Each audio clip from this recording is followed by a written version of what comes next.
Hello, നമസ്കാരം friends.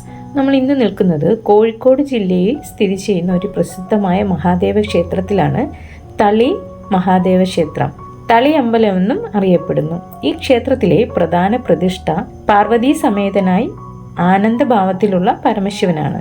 കൂടാതെ തുല്യ പ്രാധാന്യത്തോടെ പ്രത്യേക ക്ഷേത്രത്തിൽ ശ്രീകൃഷ്ണനും കുടികൊള്ളുന്നുണ്ട്. ഇരു ഭഗവാന്മാർക്കും സ്വന്തമായി കൊടിമരങ്ങളും ഉണ്ട്.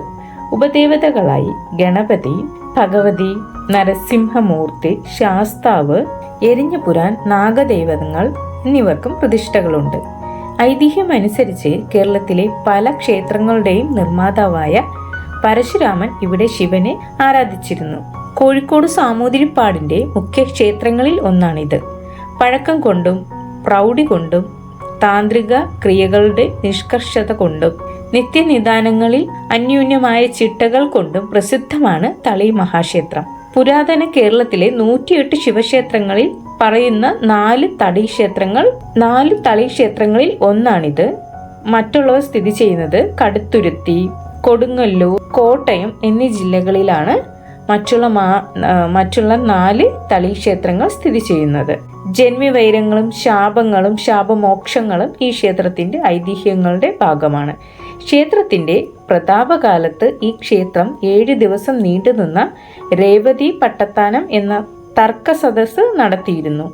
തുലാം മാസത്തിലെ രേവതി നക്ഷത്രത്തിൽ തുടങ്ങി തിരുവാതിര നക്ഷത്രം വരെ നീണ്ടു നിൽക്കുന്ന ഒരു മഹോത്സവമായിരുന്നു ഒരു കാലത്ത് ഇവിടെ ഉണ്ടായിരുന്നത്. ഇപ്പോൾ ഇത് ഒരു പണ്ഡിത സദസ്സായി നടത്തി വരുന്നുണ്ട്.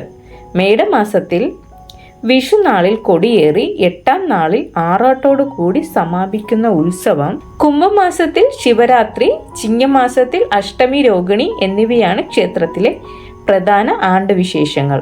മലബാർ ദേവസ്വം ബോർഡിന്റെ മേൽനോട്ടത്തോടു കൂടി സാമൂതിരിപ്പാട് മുഖ്യ കാര്യദർശിയായി പ്രവർത്തിക്കുന്ന ഒരു ട്രസ്റ്റാണ് ക്ഷേത്രഭരണം നടത്തുന്നത്. ക്ഷേത്രത്തിന്റെ ചരിത്രം നോക്കുകയാണെങ്കിൽ പെരുമാക്കന്മാരുടെ രാജ്യഭരണത്തിലും തുടർന്ന് സാമൂതിരി രാജവംശത്തിന്റെ ഭരണത്തിലും ദേവൻ രാജനായി ആരാധിക്കപ്പെട്ടു. സാമൂതിരി രാജവംശത്തിന്റെ ഭരണം പ്രസിദ്ധിയുടെയും പ്രതാപത്തിന്റെയും ഉന്നതിയിലിരുന്ന കാലത്ത് ഈ ക്ഷേത്രത്തിൽ നടത്തിപ്പോന്നിരുന്ന രേവതി പട്ടത്താനം എന്ന പണ്ഡിത സദസ്സും അതിൽ പ്രക്ഷോഭിച്ചിരുന്ന 18 കവികൾ ഭാരത ചരിത്രത്തിലെ ഒരു സുപ്രധാന കണ്ണിയായി നിലകൊണ്ടിരുന്നു. ഇവിടുത്തെ പണ്ഡിത പരീക്ഷയും വളരെ പ്രസിദ്ധമായിരുന്നു. ഈ പട്ടണത്തിൽ നിന്നാണ് സാമൂതിരി കോവിലകത്തെയും ഈ ക്ഷേത്രത്തിന്റെയും തന്ത്രിയായ ചേന്നാസ് നമ്പൂതിരിക്ക് ഇന്നുണ്ടായ ക്ഷേത്ര സമുച്ചയം എന്ന ഗ്രന്ഥം തയ്യാറാക്കാൻ സാധിച്ചത്. ഈ ഗ്രന്ഥം തളി മഹാദേവന്റെയും സാമൂതിരി രാജാവിന്റെയും മഹത്വവും സംഭാവനയും ഏതു കാലത്തും എടുത്തു കാണിക്കുന്നു. ടിപ്പു സുൽത്താൻ, ഹൈദരാലി എന്നിവരുടെ ആക്രമണങ്ങളിൽ ഈ ക്ഷേത്രത്തിന് നാശനഷ്ടങ്ങൾ സംഭവിച്ചു. ഈ ആക്രമണങ്ങൾക്ക് ശേഷം ക്ഷേത്രം 18-ാം നൂറ്റാണ്ടിൽ പുനരുദ്ധീകരിച്ചു. ഇന്നത്തെ ക്ഷേത്രത്തിന്റെ നിർമ്മിതി മാനവിക്രമൻ എന്ന നമ്പൂതിരിയുടെ കാലത്തേതാണ്. ഐതിഹ്യം നോക്കുകയാണെങ്കിൽ പരശുരാമ പ്രതിഷ്ഠിതമായ 4 തളികളിൽ ഒന്നാമത്തെ തളിക്ഷേത്രമാണ് കോഴിക്കോട് സ്ഥിതി ചെയ്യുന്ന തളിക്ഷേത്രം.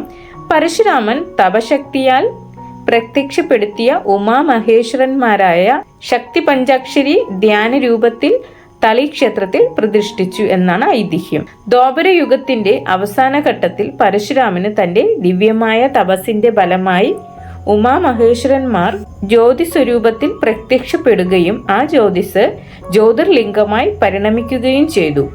ആ ദിവ്യ സാന്നിധ്യം ഈ പ്രദേശത്തിന്റെ ഭാഗ്യ അനുഭവമാകുന്ന കൽപ്പക വൃക്ഷത്തിന്റെ ഉത്തമ ബീജമായി കൽപ്പിച്ച് പരശുരാമൻ തന്നെ ഇവിടെ പ്രതിഷ്ഠിക്കുകയും ചെയ്തു. ഈ ശിവലിംഗമാണ് ഇപ്പോഴും ആരാധിക്കപ്പെടുന്നത്.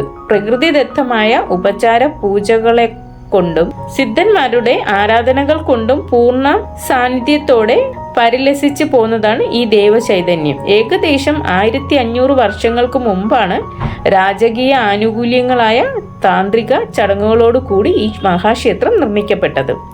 ഈ ക്ഷേത്രത്തെ ചുറ്റിപ്പറ്റിയുള്ള പല ഐതിഹ്യങ്ങളുമുണ്ട്. ഇവിടുത്തെ ഗണപതിയെ പ്രതിഷ്ഠിച്ചത് നാറാണത്തുപാന്തൻ ആണെന്നാണ് ഐതിഹ്യം.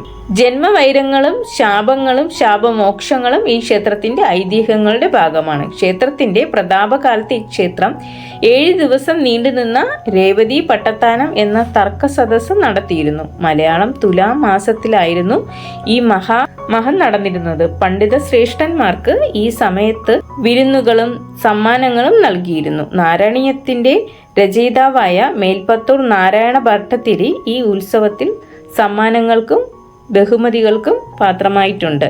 കോഴിക്കോട് നഗരത്തിന്റെ ഹൃദയഭാഗമായാണ് ഈ ക്ഷേത്രം സ്ഥിതി ചെയ്യുന്നത്.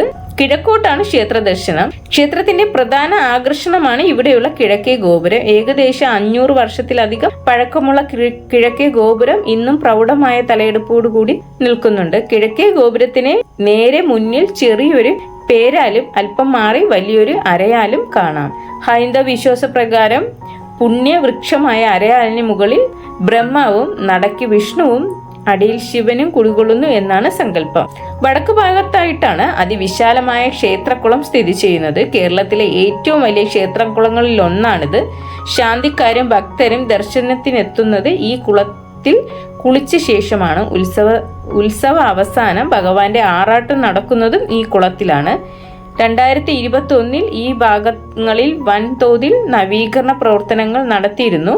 കുളം സൗന്ദര്യവൽക്കരിച്ചതിനൊപ്പം പൈതൃക സംരക്ഷണത്തിന്റെ ഭാഗമായി ധാരാളം ചിത്രങ്ങൾ വരച്ചു വെക്കുകയും ഉണ്ടായി.